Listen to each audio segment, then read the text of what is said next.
Hello students, how are you? Students, today will be discuss about change of state of matter. Students, जैसे कि matter की 3 physical state solid liquid and gas होती हैं और वो कैसे इंटरचेंज करते हैं स्टूडेंट्स, उसके बारे में बात करेंगे। तो उसके लिए 2 फैक्टर्स होने चाहिए। 2 फैक्टर्स में ही कोई भी मैटर अपनी स्टेट को चेंज करता है। First by changing the temperature and second by changing the pressure. तो सबसे पहले हम बात करते हैं bye changing the temperature. Temperature change करने पे मैटर स्टेट कैसे चेंज करता है। तो सबसे पहले हम बात करेंगे कौन सी, सॉलिड। कोई भी सॉलिड मैटर है, solid change into liquid by heating. Heating मतलब टेम्परेचर जब आप इंक्रीज करते हैं तो सॉलिड सब्सटेंस क्या होता है, लिक्विड में कन्वर्ट हो जाता है। तो सबसे पहले हम उसकी बात करते हैं, किसकी, solid change to liquid. Students, by changing the temperature solid to change liquid. अगर सॉलिड को टेम्परेचर में इंक्रीज कराते हैं तो क्या होता है, स्टेट अपनी चेंज कर देता है। कौन से स्टेट में आ जाता है स्टूडेंट्स, लिक्विड स्टेट में आ जाता है। जैसे इसकी प्रोसेस क्या है, the process in which solid substance change into a liquid. A solid substance change into a liquid on heating is called melting or fusion। इसको हम क्या बोलते हैं स्टूडेंट्स, मेल्टिंग भी बोल सकते हैं और फ्यूजन भी बोल सकते हैं।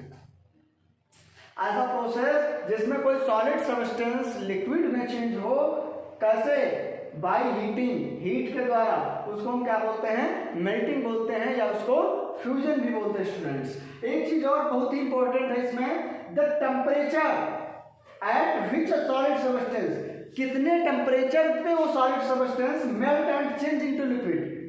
कितने टेम्परेचर पे सॉलिड सब्सटेंस मेल्ट हो रहा है और अपनी स्टेट कन्वर्ट कर रहा है, किसमें, लिक्विड स्टेट में जा रहा है। Eight atmospheric pressure is called melting point. It is very important students, melting point of the substance. Melting point क्या होता है, सॉलिड सब्सटेंस का या किसी भी सब्सटेंस का, कोई भी सॉलिड सब्सटेंस हो सकता है, उसको कितना टेम्परेचर दिया जाए वो अपनी स्टेट को उतने टेम्परेचर पे चेंज करे एट द एटमॉस्फेरिक प्रेशर, उसको हम क्या बोलते हैं, मेल्टिंग पॉइंट बोलते हैं students. Different solids have different melting points. For some examples, ice का मेल्टिंग पॉइंट कितना होता है स्टूडेंट्स, 0 डिग्री सेल्सियस। वैक्स का ये मेल्टिंग पॉइंट कितना होता है, 63 डिग्री सेल्सियस। एंड आयरन का मेल्टिंग पॉइंट क्या होता है स्टूडेंट्स, 15,035 डिग्री सेल्सियस। स्टूडेंट्स, अब ये आपको डिफरेंट दिख रहा होगा। आइस का बहुत कम है, वैक्स का थोड़ा सा ज्यादा है, आयरन का क्या है, उससे बहुत ज्यादा है स्टूडेंट्स। तो ये डिफरेंट सॉलिड्स का मेल्टिंग पॉइंट स्टूडेंट्स। वैक्स का देखिए आप 63 डिग्री सेल्सियस है इसका टेम्परेचर, इसको इतना टेम्परेचर दिया गया, मेल्ट हो गया। आयरन 1535 डिग्री सेल्सियस टेम्परेचर उसको दिया गया। बात समझ में आ रही, तब वो आयरन मेल्ट होता है। अब ये डिफरेंट क्यों है स्टूडेंट्स, डिफरेंट इसलिए है कि क्या होता है, सॉलिड्स, जैसा कि हम पहले पढ़ चुके हैं, स्टडी कर चुके हैं कि सॉलिड्स की प्रॉपर्टी क्या होती है, इसके पार्टिकल्स बहुत ही क्लोजली पैक्ड रहते हैं। ये बात आप लोगों को पता होगी, नहीं पता है तो आप प्रीवियस वीडियो देखिए, फिर उसके बाद ये वीडियो देखिए। बात समझ में आ रही। तो आइस का मेल्टिंग पॉइंट 0 डिग्री सेल्सियस है, वैक्स का कितना है 63 डिग्री सेल्सियस है, आयरन का कितना है 1535 डिग्री सेल्सियस है। ये ऐसा क्यों है स्टूडेंट्स, ये ऐसा इसलिए है क्योंकि इनके पार्टिकल्स में जो फोर्स ऑफ अट्रैक्शन है, जो काइनेटिक एनर्जी है, उसके कारण है स्टूडेंट्स। आइस के पार्टिकल्स में जो फोर्स ऑफ अट्रैक्शन है बहुत कम है, उसको थोड़ा सा टेम्परेचर दिया, मेल्ट हो गया। वैक्स के पार्टिकल्स में जो फोर्स ऑफ अट्रैक्शन है उसको थोड़ा सा स्ट्रांग है, और आयरन के पार्टिकल्स में बहुत ही स्ट्रांग है force of attraction, electrostatic force of attraction बहुत ही स्ट्रांग है। इसीलिए क्या होता है, इसको ज़्यादा टेम्परेचर देना पड़ता है, और जब ज़्यादा टेम्परेचर देंगे तो क्या होगा, काइनेटिक एनर्जी को ज़्यादा मिलेगी और पार्टिकल्स क्या होंगे, टूट जाएंगे, ब्रेक हो जाएंगे, एक दूसरे से अलग अलग होने लगेंगे, और जब अलग अलग होंगे तभी क्या होंगे, वो लिक्विड स्टेट में कन्वर्ट हो जाएंगे स्टूडेंट्स। ये कारण होता है क्योंकि जितना ज़्यादा इनका फोर्स ऑफ अट्रैक्शन होगा, किसी भी सॉलिड सब्सटेंस का जितना ज़्यादा फोर्स ऑफ अट्रैक्शन होगा उसका मेल्टिंग पॉइंट उतना ही ज़्यादा होगा। मतलब जितने ज़्यादा उसके पार्टिकल्स क्लोजली पैक्ड रहेंगे उसका मेल्टिंग पॉइंट उतना ही ज़्यादा होगा। बात समझ आ रही? तो इस तरीके से हम बात करते हैं और भी सब्सटेंस, जैसे डायमंड है, डायमंड का मेल्टिंग पॉइंट बहुत हाई होता है। बात समझ में आ रही? बहुत सारे सब्सटेंस, सॉलिड सब्सटेंस का मेल्टिंग पॉइंट अलग अलग होता है और जैसे उनके पार्टिकल्स पैक्ड रहते हैं उसी हिसाब से उनका मेल्टिंग पॉइंट, उनको टेम्परेचर ज़्यादा देना पड़ता है तब वो मेल्ट कर पाते हैं। और इस पूरे प्रोसेस को हम क्या बोलते हैं स्टूडेंट्स? मेल्टिंग बोलते हैं, फ्यूजन बोलते हैं। और जिस टेम्परेचर किसी सॉलिड सब्सटेंस मेल्ट कर रहा होता है उसको उसका क्या बोलते हैं? मेल्टिंग पॉइंट बोलते हैं students. It's clear? And next आपका जो है टॉपिक क्या है, नेक्स्ट इसका इफेक्ट क्या है? लिक्विड टू चेंज गैस, इसके बारे में बात करते हैं students. Liquid to gas change, liquid को गैस में चेंज करना। अभी क्या? Solid to liquid and liquid to gas. अब इसमें क्या होता है? इस प्रोसेस को हम बोलते हैं बॉइलिंग, बॉइलिंग बोलते हैं या वेपोराइजेशन भी बोलते हैं। क्या बोलते हैं स्टूडेंट्स? बॉइलिंग और वेपोराइजेशन। इस प्रोसेस में होता क्या है? The process in which a liquid substance, a process when a liquid substance change into A gas. किसमें चेंज हो रहा है students? Into a gas rapidly on heating is called boiling. बात समझ में आ गई स्टूडेंट्स? ऐसी प्रोसेस जिसमें लिक्विड सब्सटेंस गैसेस फॉर्म में चेंज हो रहा है उसको हम क्या बोलते हैं? बॉइलिंग बोलते हैं या उसको वेपोराइजेशन भी बोलते हैं स्टूडेंट्स। अब आगे एक पॉइंट और बहुत इंपॉर्टेंट पॉइंट है, the temperature at which a liquid boils and change rapidly into gas at atmospheric pressure is called boiling point. Students is called boiling points of the liquid. क्या होता है कि जिस टेम्परेचर पे liquid क्या हो gases form में change हो जाए एट द एटमॉस्फेरिक प्रेशर, उसको हम क्या बोलते हैं? बॉइलिंग पॉइंट बोलते हैं उस लिक्विड का। Different liquids have different boiling points.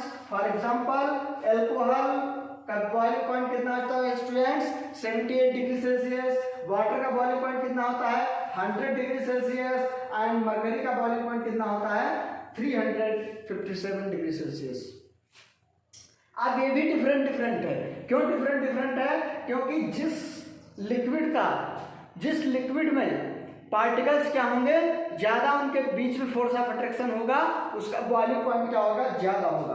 अब इसमें देखिए मरकरी का बॉइलिंग पॉइंट बहुत ज़्यादा है। अब क्यों ज़्यादा है? क्योंकि इसके पास काइनेटिक एनर्जी इसको ज़्यादा चाहिए। ज़्यादा काइनेटिक एनर्जी इसलिए चाहिए कि पार्टिकल्स को ब्रेक डाउन कर सके, ब्रेक कर सके और वो फास्टर हो सके, मतलब दूर दूर हो सके। बात समझ में आ रही? तो इसलिए क्या चाहिए? इनको ज़्यादा टेम्परेचर चाहिए कि ये अपने पार्टिकल्स को दूर दूर कर सकें, उसको ब्रेक कर सकें स्टूडेंट्स। तो ये हो गया लिक्विड टू गैस चेंज, जिसको हम क्या बोलते हैं? वेपोराइजेशन बोलते हैं, ये बॉइलिंग बोलते हैं। बात समझ में आ रही है? अगली चीज आपकी क्या है? अगली चीज आपकी आती है, बात करते हैं हम आगे क्या है आपका students? Gas to liquid change. इस प्रोसेस को हम क्या बोलते हैं? कंडेंसेशन। प्रोसेस में होता क्या है? The process of changing a gas. क्या हुआ students? Solid to liquid, liquid to gas. अब बात करते हैं गैस टू लिक्विड, फिर रिवर्स आ रहे हैं स्टूडेंट्स, फिर बैक आ रहे हैं गैस टू लिक्विड। अब कैसे आते हैं? The process of changing a gas or vapour to a liquid by cooling. अभी तक क्या कर रहे थे स्टूडेंट्स? आपने इस बात को नोटिस किया?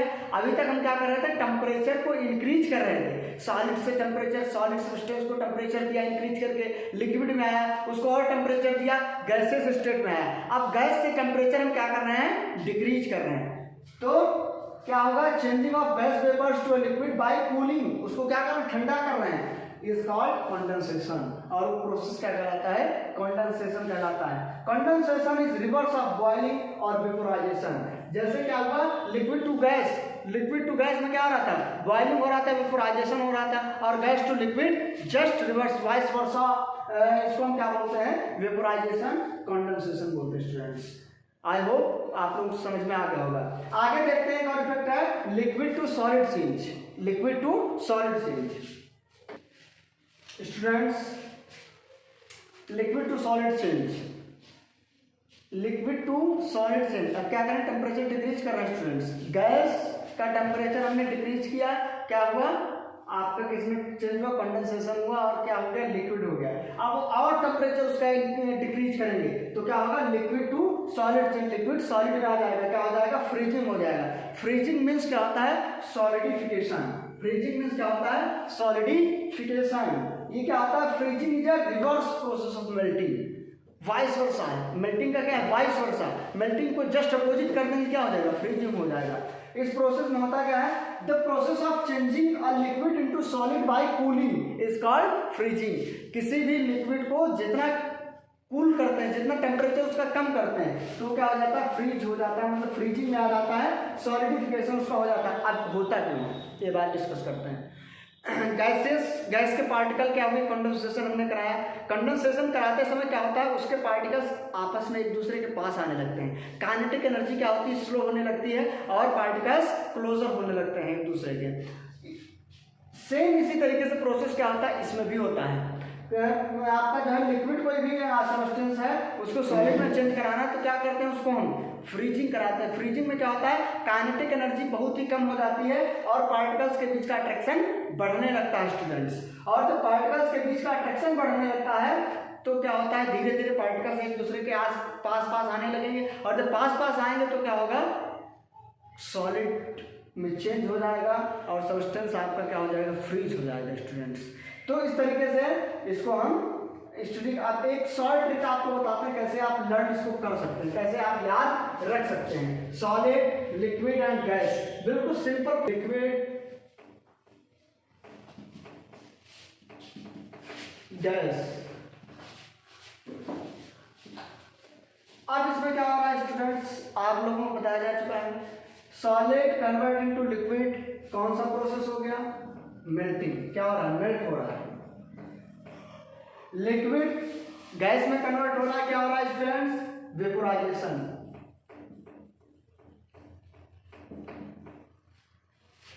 जस्ट अपोजिट आते हैं। टेम्परेचर इधर क्या किया हमने, इंक्रीज किया, टेम्परेचर बढ़ाया, सॉलिड का टेम्परेचर बढ़ाया, लिक्विड में आया, लिक्विड का और बढ़ाया, वेपोराइजेशन गैस में गया। क्योंकि क्या हुआ, सॉलिड का जब टेम्परेचर बढ़ाया तो उसके बीच का पार्टिकल्स का फोर्स क्या हुआ, कम हुआ, थोड़ा सा कम हुआ, लिक्विड में आया और उसको हमने टेम्परेचर दिया तो क्या हुआ, टेम्परेचर और कम, मतलब क्या हुआ, अट्रैक्शन और कम हुआ, पार्टिकल्स क्या हो गया, एकदम फास्टर हो गए, फास्टर मूव करने लगे, जल्दी मूव करने लगे और वो सब्सटेंस क्या हो गया, गैसियस फॉर्म में हो गया। अब इसके जस्ट अपोजिट आते हैं, गैस टू लिक्विड। अब गैस को, अगर गैस वाटर वेपर्स को अगर हम ठंडा करते हैं, देखिए वाटर को, अब वाटर का एग्जांपल आप ले लीजिए। वाटर कहाँ से मिला आपको, आइस से। आइस क्या है, सॉलिड है। सॉलिड आइस को आपने क्या दिया, टेम्परेचर दिया, वाटर में कन्वर्ट हो गया।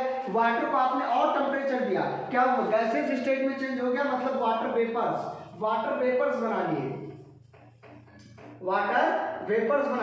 अब वाटर वेपर्स क्या है, फ्री है। बात समझ में आ रही। अब उन वाटर वेपर्स को अगर आप फिर से ठंडा करते हैं, फिर से टेम्परेचर उनका नॉर्मल करते हैं तो क्या होगा, उस प्रोसेस को हमने क्या बताया था कि कंडेंसेशन, मतलब जो भी वाटर वेपर्स हैं उनको ठंडा करके हम फिर से लिक्विड में चेंज कर सकते हैं। बात समझ में आ रही। और फिर लिक्विड आपको मिल गया, फिर लिक्विड क्या हुआ, लिक्विड को फिर हमने क्या किया, टेम्परेचर उसका और घटाया और उसको ठंडा किया और कूल किया और क्या हुआ, फिर से सॉलिड में कन्वर्ट हो गया और इस प्रोसेस को हमने क्या बताया, फ्रीजिंग या सॉलिडिफिकेशन भी कह सकते हैं।